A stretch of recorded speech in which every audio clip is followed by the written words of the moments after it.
So in this video, we'll deal with this example. We have on the left-hand side, 5x over 2x plus 6, and on the right-hand side, 5 over x plus 3.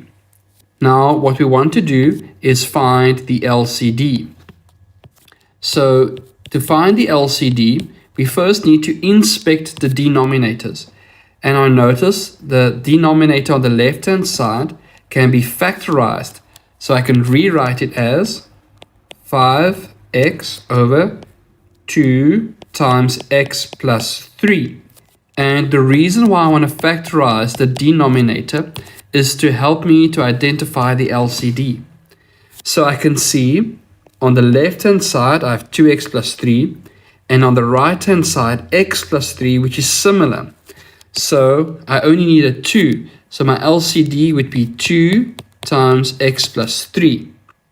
And in a previous video, I explained that we take the LCD and we multiply everywhere in the numerator by that LCD.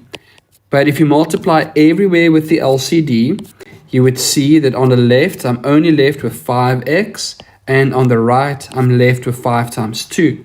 So this is 5x is equal to 10, and therefore x would be equal to 2.